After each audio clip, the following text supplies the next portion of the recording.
Of course, part of preparing any home for a hurricane is getting up some kind of storm shutter. For a lot of people, that involves simply cutting plywood and fitting it to windows in the days leading up to a storm's arrival. Yet more and more people are paying professionals a lot of money to do their storm shutters for them. If that's your choice this year, there's a catch. There is insurance and then there's assurance. The owners of this Pinellas County home now have both. We're putting up Force 12.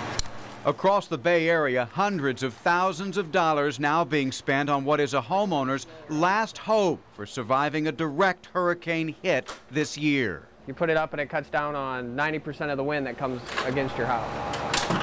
This black tarp is more than peace of mind for the homeowner. It could prove to be insurance against the post-hurricane headaches some storm victims from last season are still suffering. The people in South Florida, many of the people that got hit by the hurricanes, or in Polk County even, had some real problems getting their homes fixed after the hurricane. Even though they had insurance, there were shortages of contractors, there were shortages of materials, and also I just think having to deal with all the insurance companies was very difficult as well. It may explain why some, like Home Security Solutions installers, are now working 50 and 60-hour weeks, and why they still can't keep up with demand. I don't think the industry as a whole was prepared for the onslaught or the amount of requests from the different various companies, so they're caught without product. And they're bringing it in as fast as they can get it, but at this point, when it comes to new customers, this is a no promises time of year. Okay, there is one slight problem for any of you out there who are just now thinking about contacting a company like Home Safety Solutions. Oh, they'll get your shutters installed in time for the next hurricane season. It's hard to tell at what point they'll be able to catch up with the amount of demand on the products. They've taxed the products so severely that it can take, you know, anywhere from 12 to 16 weeks at this point to get your product installed. The Folkenflicks did get in under the wire, but still know when to draw the line if and when Tampa Bay is in line for a direct hit. Oh, I think we would still get out if we needed to get out, because I still am concerned whether the house would sustain the sort of winds that we would face if we were ground zero. Storm shutters and sturdy homes are certainly a match for hurricane winds and rain. The storm surge, however, a very different animal. So now the question becomes, have you talked to your insurance agent lately? That's ahead as Storm Warning continues.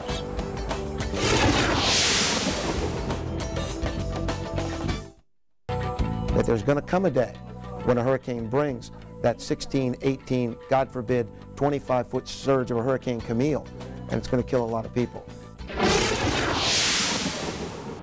There are, of course, many things about a hurricane that we can control, and there are those things that are out of our control. A storm surge, for example, clearly the most damaging and dangerous part of any hurricane. Here's meteorologist Scott Pageant to explain how they work. Well, we are all familiar with hurricanes, the damaging and strong winds that come along with them, also the large amount of rain, and something else we're very familiar with is storm surge. As a hurricane approaches land, the swirling winds around it push water inland. Now take a look at this. Imagine that this line right here is the normal sea level, where the waves normally break. As a hurricane approaches, the winds shove the water towards the coast, and you can see the waves start to break above the normal sea level.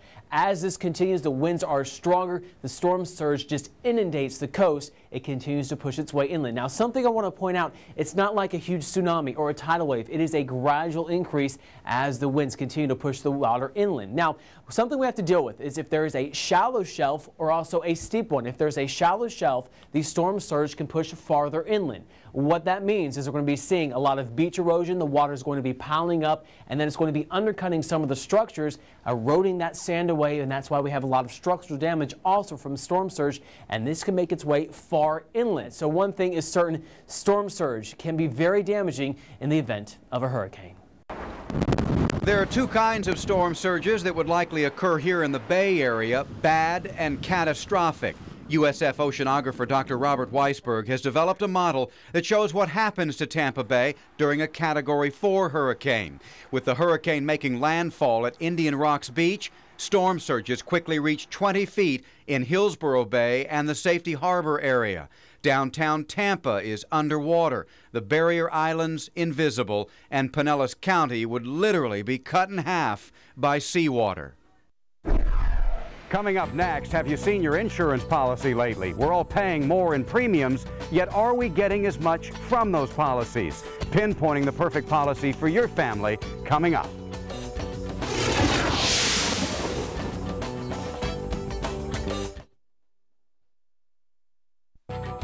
There is no law requiring that you read your policy, and most people typically do not. And so they need to have an understanding of what their responsibility is, what their deductible is, what the policy covers. Last year's hurricane season has convinced most insurance companies that it's once again time to raise rates and drop high-risk policyholders. But it's the mobile and manufactured homeowner who is getting hit the hardest. Insurance has doubled since I've been here in the 2.5, 3 years. Doubling, tripling, and quadrupling. That's the reality for mobile home premiums in Florida today. The other reality, we really have no choice but to pay up. Most of us can't imagine owning a home and not having a homeowner's insurance policy, something to cover damage to the structure or the loss of the contents inside, for which we've worked our lives to have.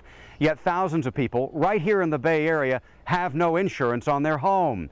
The 2004 hurricane season did change that attitude for some. We lost everything. We had to ask for a cash infusion from our home office in Illinois in order to be able to pay the claims for the 2004 hurricane. So want to know why your homeowners' rates are going up? Just ask the state's second largest private homeowners insurer. The hurricanes of 2004 drained the company of all it made since Andrew in 1992. They're always looking ahead to the future, and that's what we need to prove to the state and prove to our policyholders, that should the next Charlie come in August 13th of 2005, we're going to be there to be able to pay their claims. But you must have an up-to-date policy to get the coverage. Just thinking you're covered doesn't protect what you've spent your life building. They felt comfortable, they felt... Edward and Gilma Aponte recently moved to Wesley Chapel from a New York City apartment. For them, there was no need for insurance in the city, and likely no need for it down here.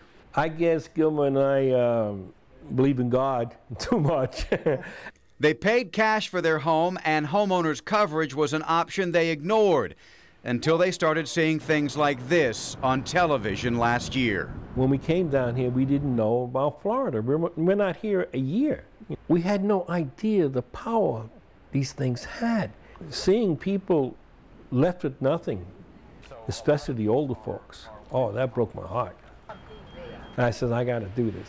So I never thought of objects flying and crashing. Gilbert Rodriguez wrote the Aponte's policy and is now doing something every other Floridian should be doing with their own agent right now, reviewing. Once we review your policy and review all your policies one time properly, then every year we can take 15 minutes on the phone if you don't have time. And in 15 minutes, I can go over all your policies. Here's a little trick you've probably heard about in the past, but may or may not have taken care of as of yet, and that's videotaping everything in your home.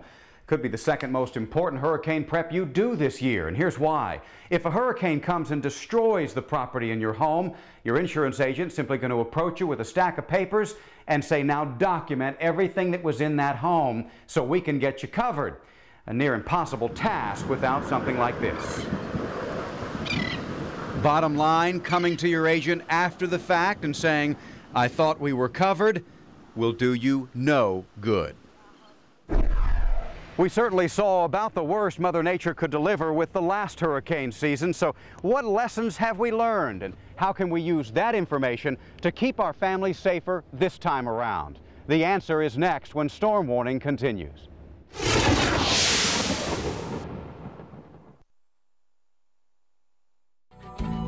We may not be affected by any hurricanes this year, but if it's one hurricane and it hits your area, it's a bad situation.